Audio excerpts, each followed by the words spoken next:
All right, we should be good. Let's give a second for YouTube to catch up. But how's everybody doing? I gotta do my shout outs. Hi Anna. Thank you very much, Anna. I appreciate that.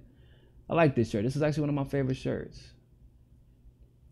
Hey Ethan. You said some real shit's happening. Yeah, you're right about that. That's for sure. Susie from Wisconsin. Augustine.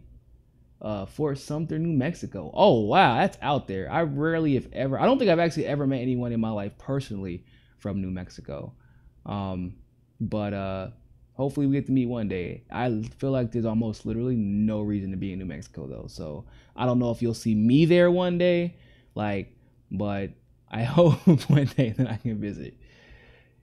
Eugene from Oregon, but commenting from Ariel Warren's Facebook. Are you sneaking on your wife's Facebook or your girl's Facebook?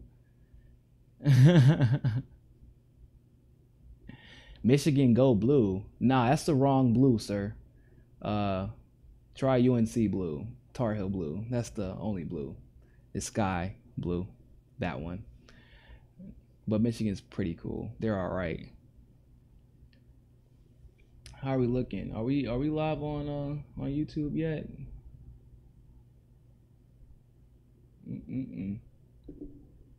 Let's see. Oh, we're not live on YouTube yet. What happened? It says we're live. What's going on? My YouTubers, are we here? Oh, okay. So the YouTubers see me. How come they can't see my video though? Or can y'all see my video? Y'all can see my video, YouTube? Bullshit, man. It's always appreciated. I gotta do some. Is that cool, Facebook? Can I do some YouTube shout outs? Is that cool, Facebook? All right, YouTube. I got Patricia. How are you? Bullshit, man. The GOAT, greatest of all time. Kobe, how are you? Who else we got? I know I just got off, so a lot of people are like, what's he doing back on here? For those of you who don't know, you haven't been keeping up with Nico. So I was homeless, right? And the reason that I was able to do the videos that I was able to do is actually a good segue into what I want to talk about tonight. But the reason that I wanted to, that I was able to do the videos that I was able to do, because there were 8 people at one point donating to my Patreon. And this was for me a big deal because I actually had never thought that anybody would want to donate to my channel. So, like I said, for me, that was a pretty big deal. And then what happened was that I decided I still need to be able to do my shows because these people are paying me to do that, which, you know, that I take that to heart, that people actually care about what I want to talk about and what I want to say. And so when I was homeless and I was living out of my car and living from Airbnb to Airbnb in South Florida, I used the money that I had for my Patreon, and I got unlimited data for my iPad. And so what that allowed me to do was to actually stream and record and post the videos that I needed to post, although it was a little hard for me to do so. But a little uncomfortable. You know, there was some days I had a couple of days without a shower. A couple of days where you know, you can see all my stuff. You can literally see my luggage and my clothes and all that good stuff in my back seat. So when I first moved in, all I had still that I was using was my iPad, which is why I couldn't actually stream onto YouTube effectively. And so now I'm obviously not homeless. I have a job, and we're coming up. We're coming up in the world. I managed to get a microphone, and I got a nice camera as a gift, and I finally got some Wi-Fi in my house. so I can start YouTube streaming more. Oh, YouTube, they're pissing me off right now.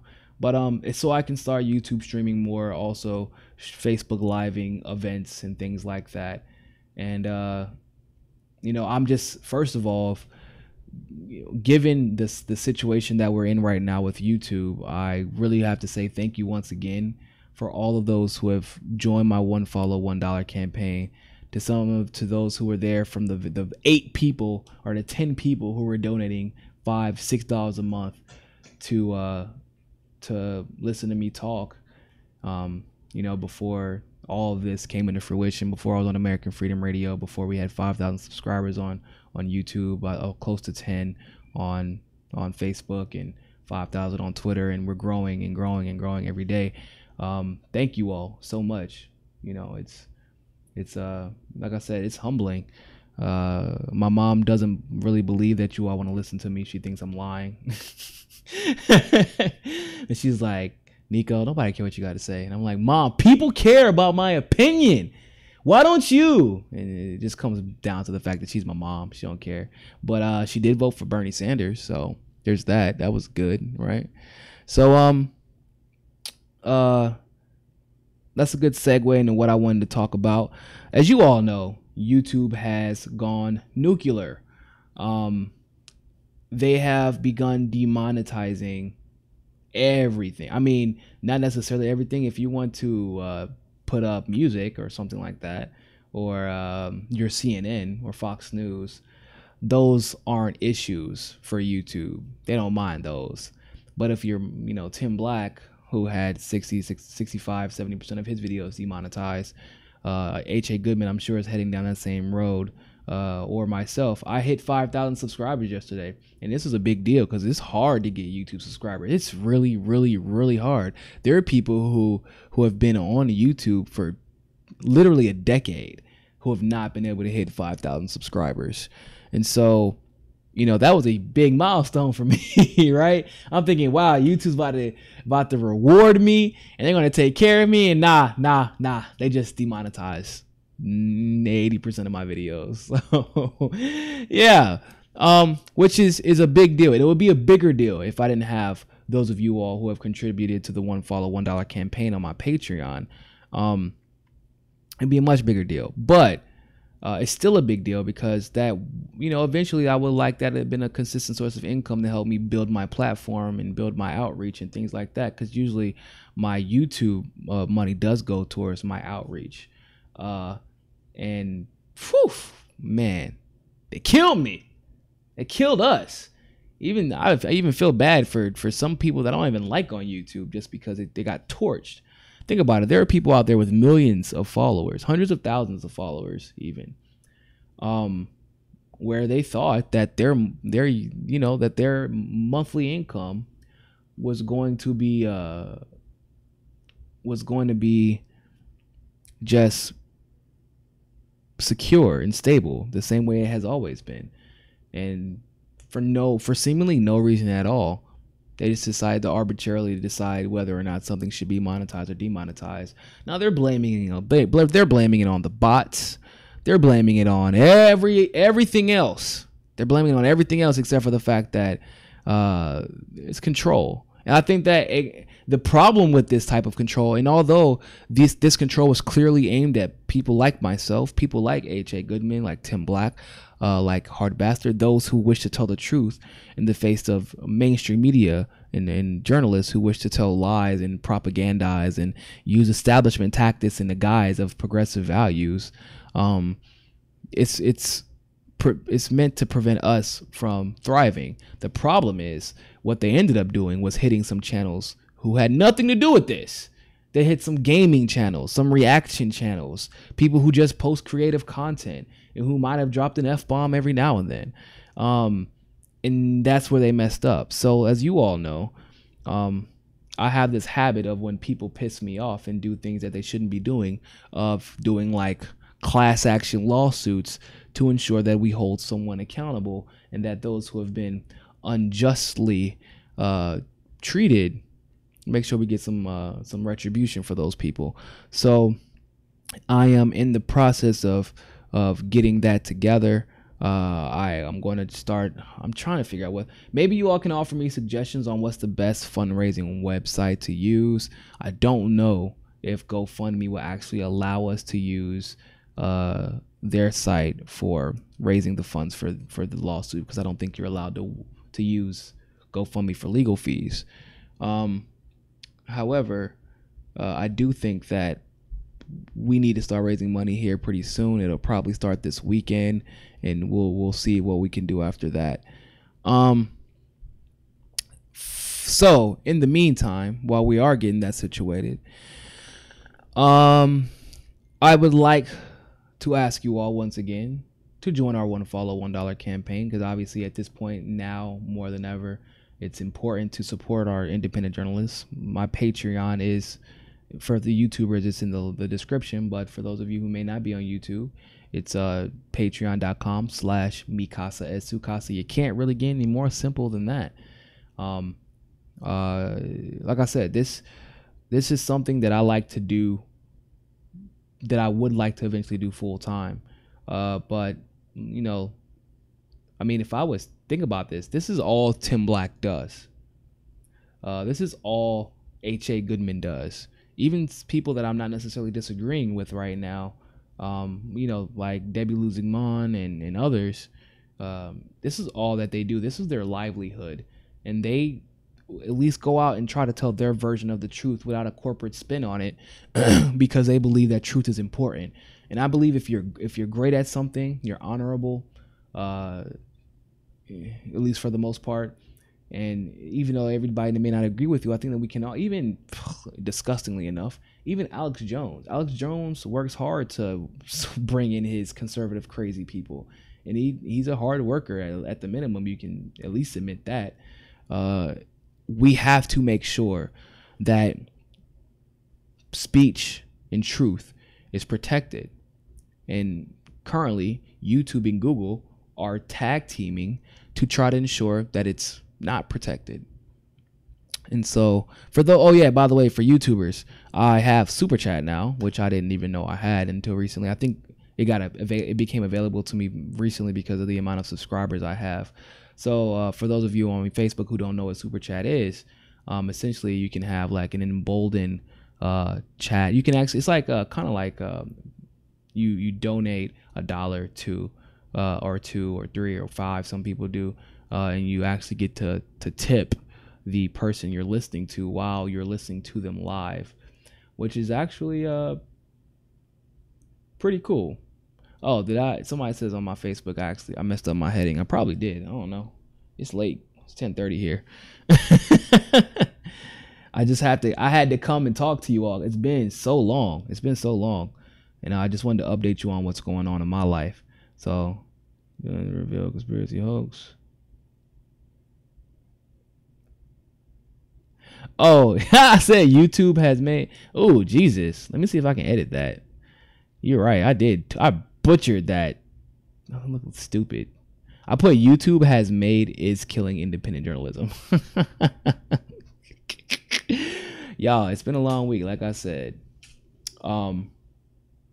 But so also follow me. I urge everybody who's watching right now, most of you have already done so, go get the app VidMe, create an account, follow me on VidMe.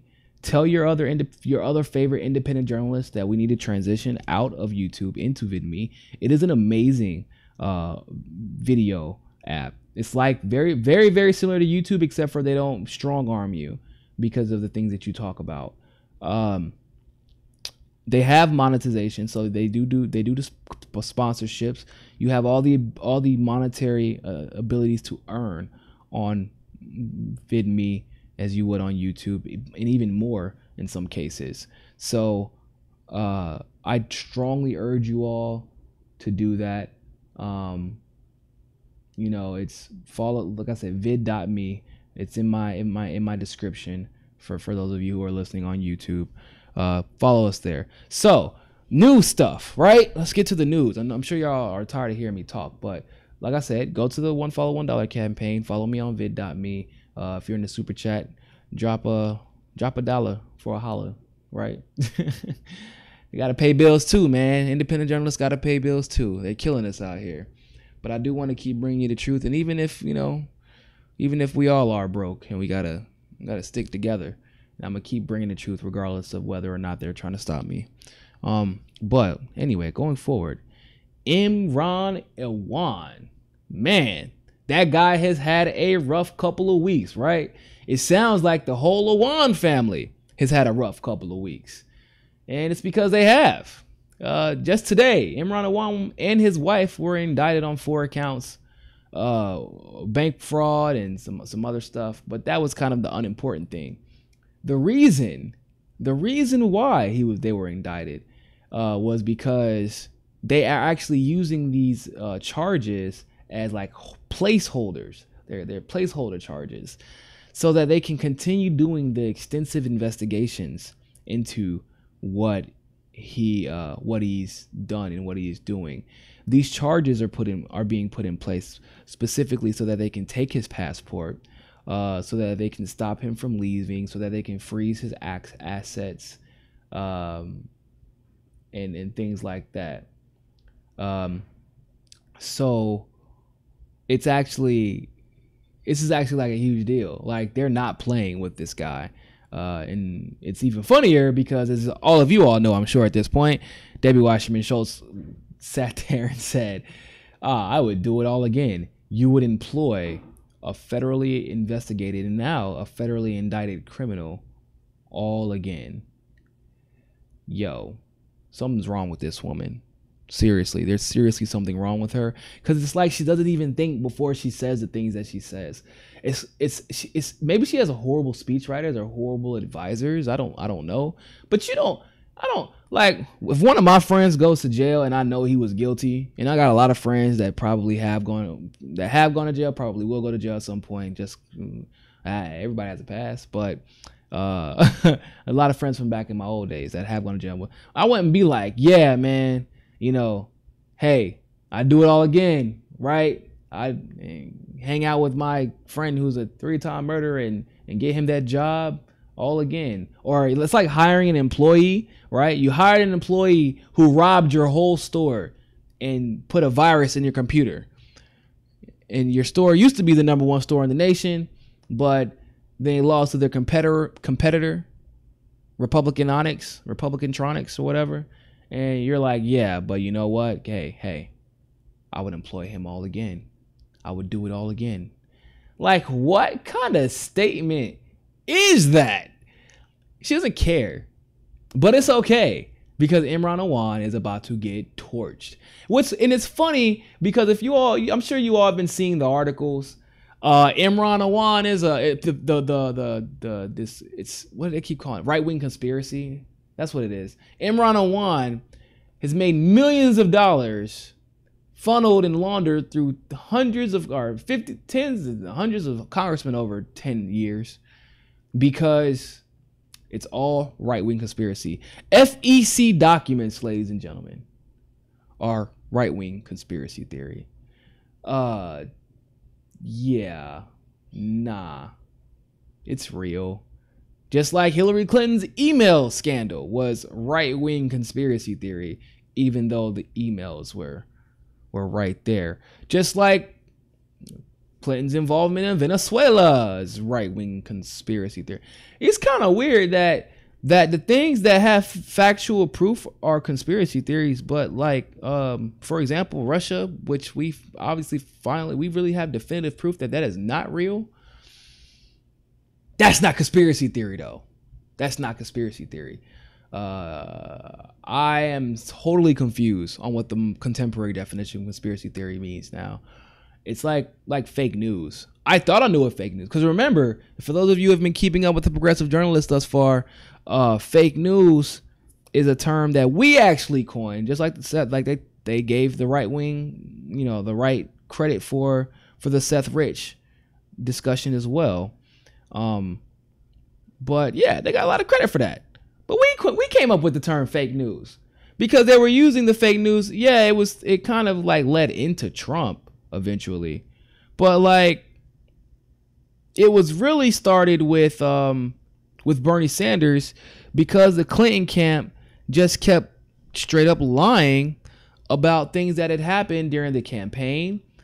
They had lied about Bernie Sanders' record in civil rights.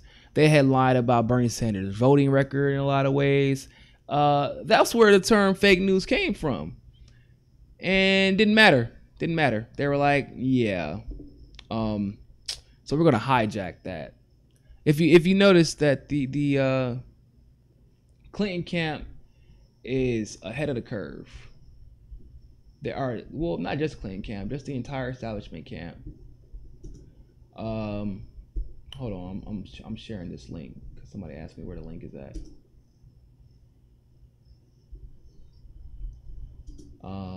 Join us. If you're on Twitter, go ahead and go retweet this link. We're gonna have a good time. Be on here for about 30 more minutes, and then I'm gonna hit the hizzy. Let me see what else we got here.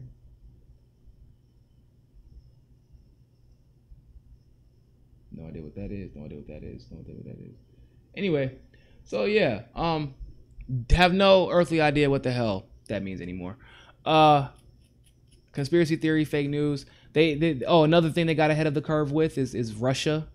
If you all remember, the situation with the uranium came out with Hillary Clinton and Bill Clinton going overseas, and it turned out that their holy grail of the New York Times was actually the one who originally reported it, and they ran with. They were like, shit. This is going to be problematic going forward. We have to figure out someone else to blame. Well, isn't Trump a Russian last name? No, not really. But hey, they'll try to pin it on him anyway. Same thing with Seth Rich. They barely, if ever, talked about him.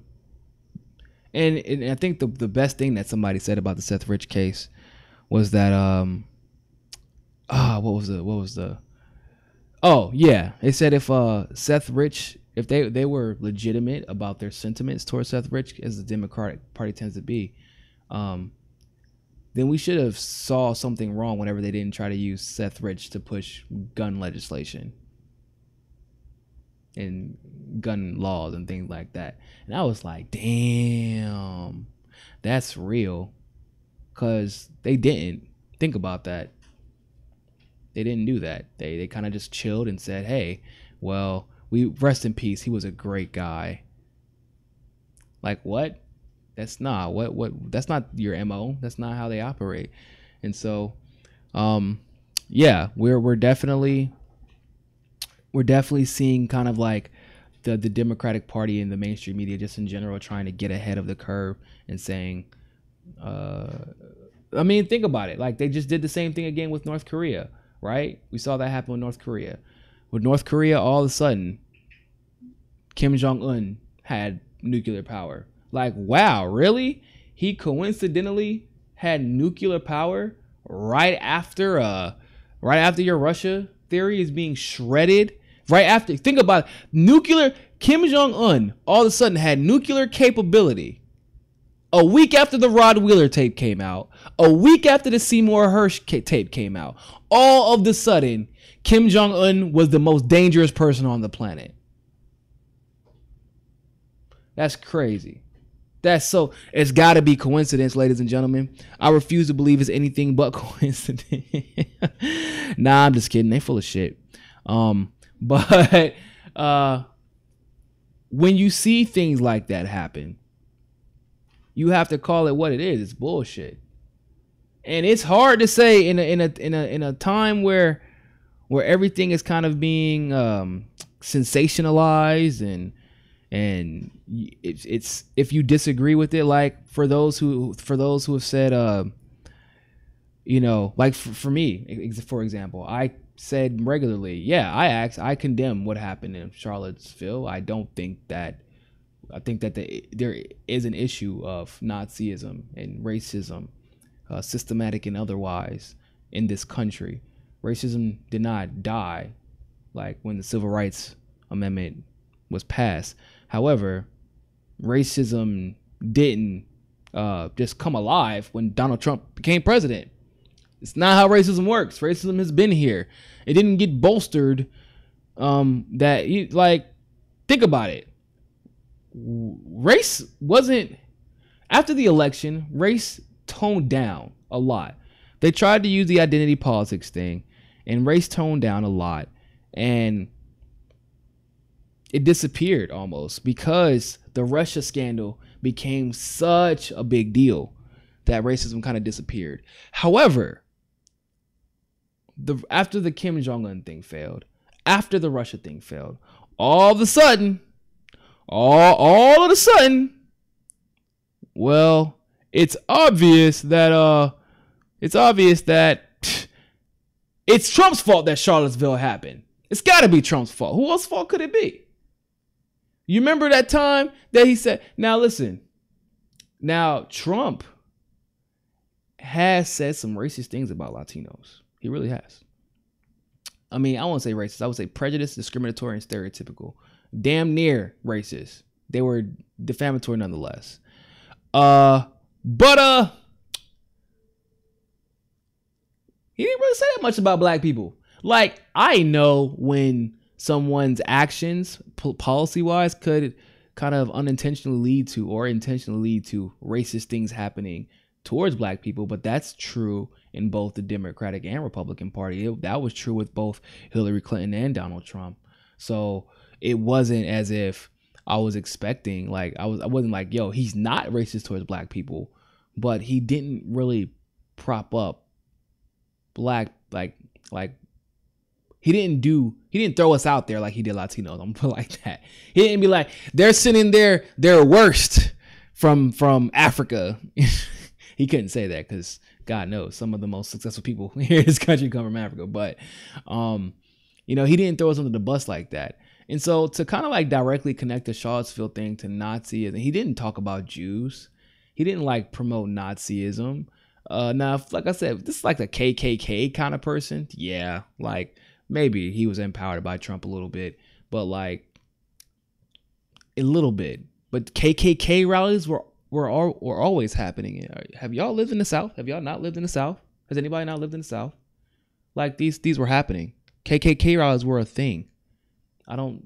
Is this new for some people? I'm gonna look at the chats. Is this new? Did y'all know that KKK rallies are still happening? I'll be interested to know that. Oh man. Hold on. Let's see. Is anybody surprised by this whole KKK thing? Because some people seem to be surprised that white supremacists were a thing. They're like, oh my God, everybody went out and shaved their head and got swastika tattoos because Donald Trump became the president.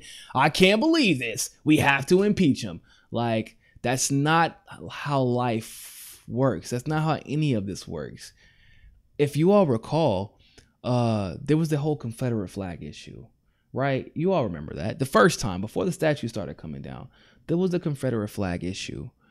And people rode through the towns with Confederate flags and defending Confederate statues and all that good stuff. And hold on, that wasn't under Donald Trump. I think that was under President Obama, right?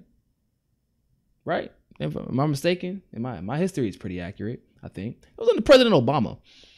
And if I accurately recall, and my memory could be foggy, so I would urge anyone to correct me if it is foggy.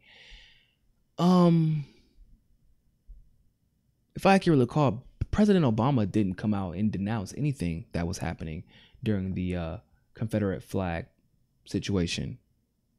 Right? No? Yeah? No? Maybe? Am I wrong? No? I'm pretty sure that President Obama was really complacent in that. I'm pretty sure while President Obama was in office, we had more black men killed by police officers, at least recorded, than we have ever seen in history. Was that his fault? Did we blame him? No. The truth of the matter is that racial tensions, although Trump's rhetoric can be dangerous,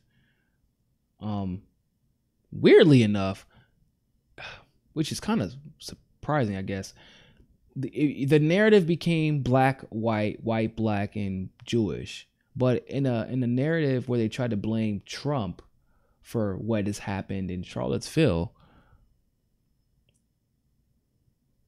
they kind of forgot the groups that were actually being targeted by Trump during the election. Like Trump didn't talk a lot about black people, and he didn't necessarily bolster white supremacy. But he did talk a lot of bad about Mexicans specifically.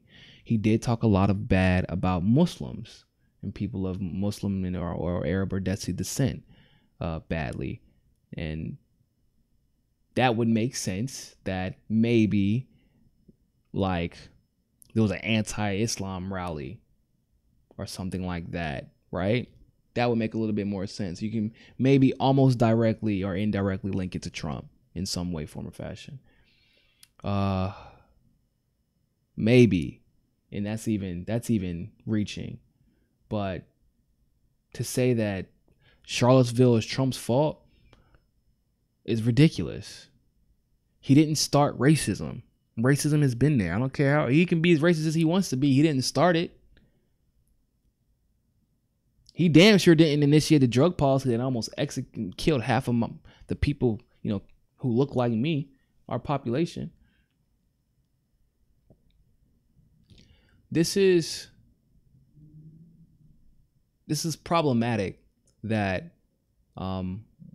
we can't have this conversation with the dichotomy of ideas that maybe all sides were wrong. Antifa should not have attacked the white supremacists. The white supremacists should not have been there. The people should not have been defending the white supremacists. It is very likely that George Soros was involved with organizing this, because when you've been involved in enough protests, when you've seen enough protests, when you know people who start these protests or rallies, or you start noticing patterns, because you know what's required for one to be successful. You know what's required for one to not have the cops come and break it up and come down with SWAT gear on you. Like the reason that the Women's March took so long was because they needed permits. They actually paid police officers. They organized. They that's why it was so sketchy, because it's like, wow, where the hell did they get all this money to do all this? But when you see, like I said, this march, this rally, this protest, if you will, this white supremacist, whatever. Bro, this was planned 30 days ago, over 30 days ago. That's kind of weird. I think it's kind of weird, and I think it's really weird that we didn't hear about it. I think it's really weird that it was able to just appear overnight. I think it's really weird that it, for the most part, flew under the radar without without anyone knowing about it. I mean, I'm in independent journalism. I talk to all the undercover, underground conservatives and progressives. I talk with all the hardcore black figures and the ones who aren't. None of us knew this was coming, but this was supposedly planned a month ago. Who paid for it? Are we seeing people be scapegoated right now? I mean, the videos are very clear. It looks orchestrated. The cops were told to stand down. Now, once again, you can say that it looks orchestrated and probably be right.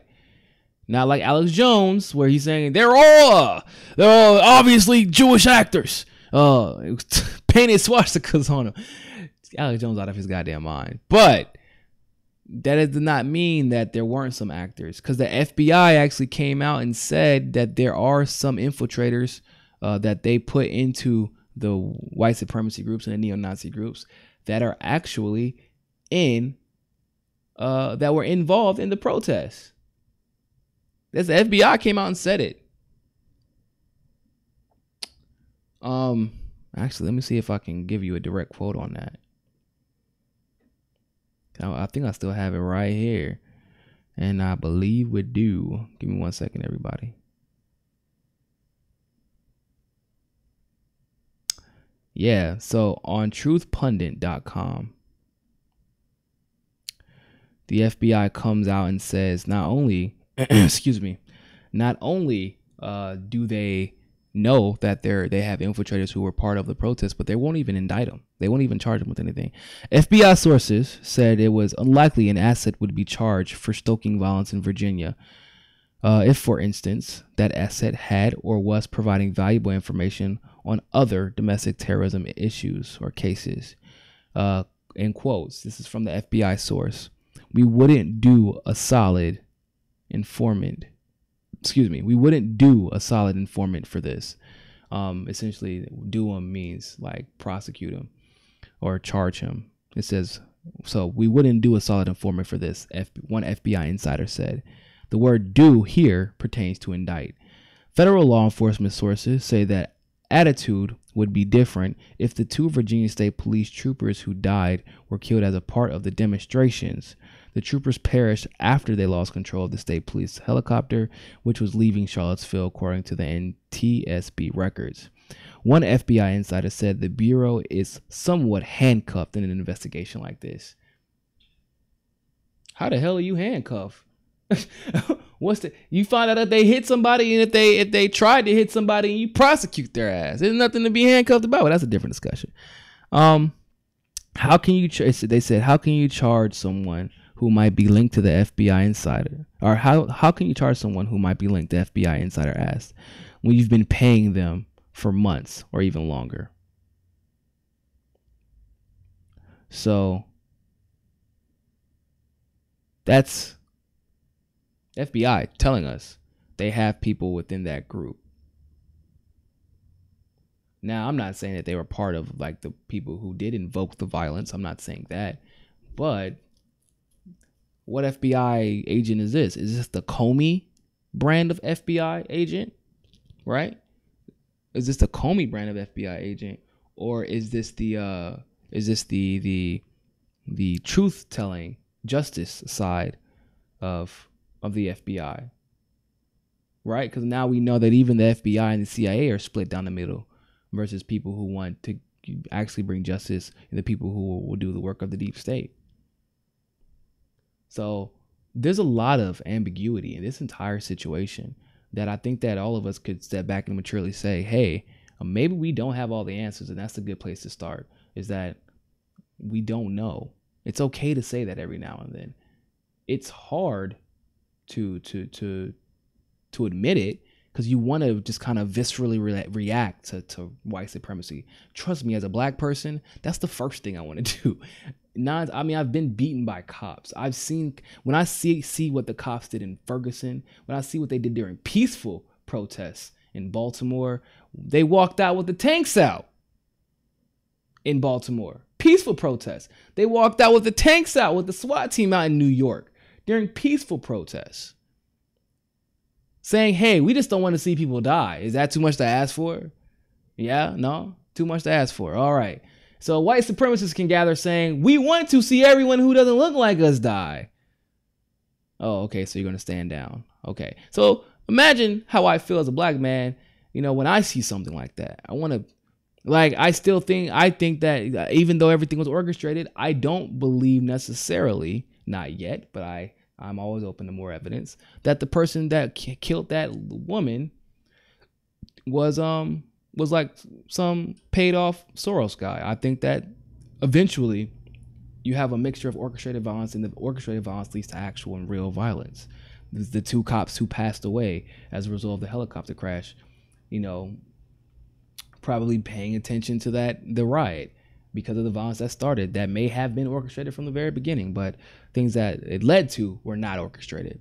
The comments on on Facebook, on Twitter, defending white supremacists were not orchestrated. Perhaps the statues all coming down recently is probably orchestrated. I can admit that, but I'm okay with it. There has been like this little debate about whether or not a statue should come down. And I hate to tell you this, if you're on the side of let's preserve history, you're wrong. You're wrong. There are even people really connecting for whatever reason, saying this is the same thing ISIS did. Nah, not even right either. You're not even close to right. So let me put this into perspective for you.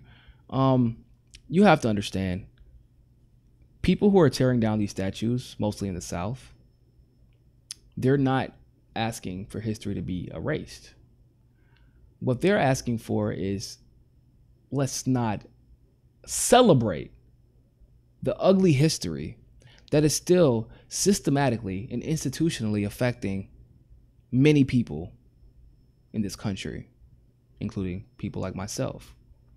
Like I said, ladies and gentlemen, I was jumped by 6 cops in Greenville, North Carolina for trying to split up a fight. I was arrested to figure out if I was selling drugs in South Beach, Miami, walking by myself. These issues are very real, and these are constant reminders to many people who have direct descendants from slavery. But even still, it goes from direct descendants of slavery to direct descendants of Jim Crow. And then Jim Crow was less than 50, 60 years ago.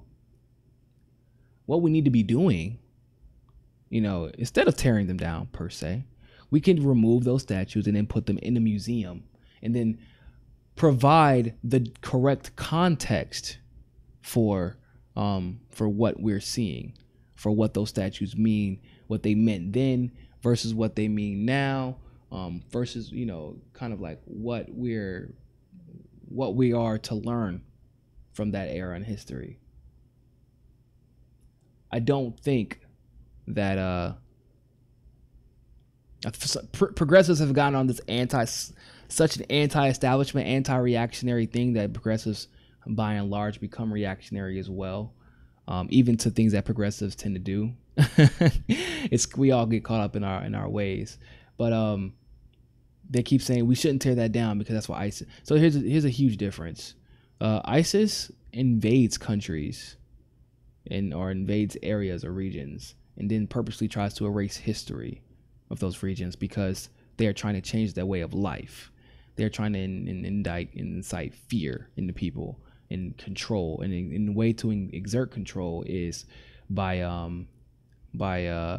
erasing history and making them think that you're the only thing that is and that ever will be in the near future. Now, there's a difference. People who look like me were dragged to this country. People who look like me were told you need to put your body in that cotton field and make it work. Then, when people said that it is economically unstable to maintain slavery, or probably on the more important side of that argument, there were white people in the whole side of the country who said, we reserve the rights. We reserve the rights to keep these black people, and we're going to call them states' rights. That's, by the way, if you don't know, states' rights is code word for fucking people over. States' rights is code word for anyone who doesn't agree with us. We show them what for, if you will, but they call it states' rights. So you were dragged here. You were forced to do this. You were forced to fight. And then some of them were forced to be on the front lines of the Confederate Army. Others were forced to fight or were able to join the Union and fight against the Confederate Army, which is meaningful. They fought. They literally waged war in order to get people like Robert E. Lee, for them to never be celebrated, for them for them to be erased from history, in all seriousness, and so you can't say that that's an accurate comparison because it's not. It's not. We're not trying to erase history. We're just trying to not celebrate it. Tearing it down, I think if we should try our hardest to keep them intact, because we need to take those monuments and put them in a museum and show and contextualize what those monuments mean. Right? So I think that's a pretty fair assessment for all parties. I think that the conservatives have been a little reactionary, saying, they've been a little reactionary. Oh, we should keep those all up and keep them there. That's culture. Motherfucker, the culture of what? The culture of what? But I guess a good way to think of it is like this. You don't see a Hitler statue in the middle of what's that damn what's the capital of Germany? I can't remember right now. It's late. But is it Belgium? No, Belgium's a country. I know it starts with a B. Is it what's the capital of Germany? For all my smart geography heads out there. Anyway, but you don't see a Hitler statue in the middle of Germany, and they're like, and it's as is. Hitler erected it. It's there to celebrate him. It says some positive things about Hitler, but you don't see people sitting there like, yeah, you know, we got to keep the Hitler statue up because we got to remember our history. Berlin. Thank you, Lorraine. Hi, Dan Bojangles. I said Belgium. Berlin. Y'all, I told you it's late. Good guy. But you don't see them being like, yeah, let's celebrate. Let's keep that Hitler statue up. Right? Because we have to remember our history. But they lost. No. We gotta remember that history, guys. You gotta remember that history. No, they ripped that shit down, and whatever is left of him, the remnants of Hitler and the Nazi regime, are in history and contextualized as such, because they were monsters. They were horrible people. They did horrible things. They tried to destroy an entire religion. Another group on this side of the fence tried to enslave an entire race. What is so hard to understand about that? It should be contextualized. That flag, I don't agree with the Confederate flag. I hear what people are saying about the culture side because things can change meaning over time. They can change meaning. I get that, except for they can change meaning to you over time, but that doesn't mean at the same time, and I hope that you are listening to me, some people who may be for the Confederate flag remaining where it is, but that meaning can change for you over time. But that's because you weren't adversely affected by what that flag meant at the time it was created. Especially when the person who created the flag literally said, this flag represents white people being dominant over black people, in more or less words. That's what he said. You can't pretend it's something else when the guy who created the shit said this. Okay? So, and then they went to war over it. Then they lost. They were the enemy. Like the people who were like very nationalist, like rah rah USA, rah rah Union, y'all part of the country tried to destroy the Union. Did y'all forget that? Anybody forget that? Nah? Okay. So really quick,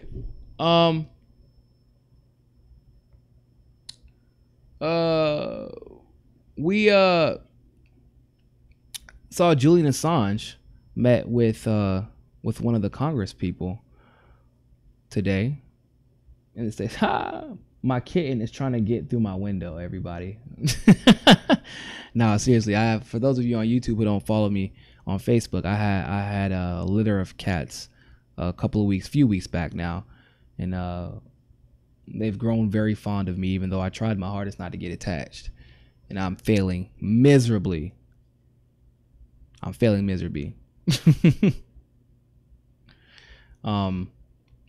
now the kitten I'm keeping, Nala, wants to come inside, and she's trying to hang out with me, and she's like literally trying to scratch through my window trying to get in. And I hear you, Nala Bear. Come here, Nala. Come here. Y'all want to see her? I'm gonna see if I can get her. Nala. Y'all, is everybody cool? Can I go get Nala? Give me 1 second. I'm gonna go get my kitty.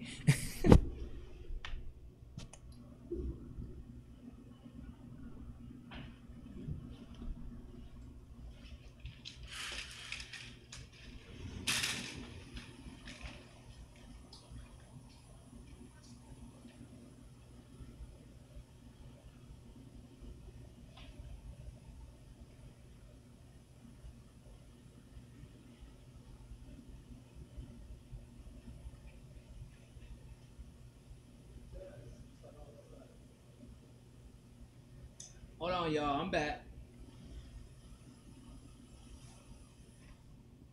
Oh. Live intermission. So this is my Nala Bear.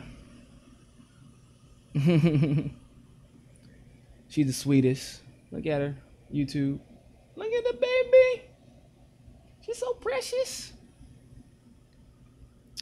And for YouTube and Facebook, she is. How old are you, Nala? About 4 weeks old, maybe. Nah. But I tried to not get attached to her or them, but Nala, I'm keeping Nala, so it's okay. It's my baby. It's my baby, y'all. So thank you. Nala, everybody loves you. Mwah. Mwah. Y'all see something funny? Have you ever held a cat? You know how you hold them by the back of the neck? They go into like this kind of, what's going on? Why are you trying to kill my video? Oh, they go into this mode where you they hang and dangle. But if I do this to them, they do the same thing. I don't know why. They're not supposed to, but they do it. You're supposed to grab them like this when they're kittens. They do that automatically. It's crazy, right? But okay, Nala, go ahead and handle your business. Mwah. She has the prettiest eyes, guys. Anyway, but yeah, just really quick before I go, I want to talk about Julian Assange real quick. Donna Rancha. Oh man, I hate pronouncing his name. Donna Rarabasher is actually meeting with Julian Assange. Oh, he actually already met Julian Assange. And he said that he plans to tell Donald Trump exactly what he heard. So this is huge news. So for those of you who have been wondering where the Russian narrative has seemed to disappear to, you have your answer. The answer is they know it's on the way out. They know that the end is coming. And it's coming sooner rather than later. Hopefully we will see. You know what? And this is real. And I really, really, really hope this happens. And fuck you if you don't agree with me. But Julian Assange needs to get a Medal of Honor. Or at least a Medal of Valor. Because if he didn't release what he released, if he did not coordinate with Seth Rich in the way that he did, if he did not coordinate with Facebook Live is about to end my video, y'all. I'm sorry, Facebook Live. They're ending me for whatever reason. Y'all, they started doing 1 hour limits on Facebook Live videos. They're wilding, right? But let me go ahead and start another one. But if Julian Assange didn't do what he did, essentially we would have Hillary Clinton and endless death still in the Middle East. And it's not perfect in the Middle East right now, but it's much better than what it would have been. Our country would still be asleep. We would have not known most of what we know right now about the Clintons. The Clinton Foundation wouldn't be as scrutinized. We wouldn't know as much about the support of terrorists it's a long list of things that we would not know if it wasn't for them. So shout out to WikiLeaks. Shout out to Julian Assange. Shout out to Representative Dana Rockenbacher. Y'all know I suck at names, right? Okay, so let's go ahead and stop making fun of me. But yeah, Julian Assange is going through some of these comments. Julian Assange is definitely a hero.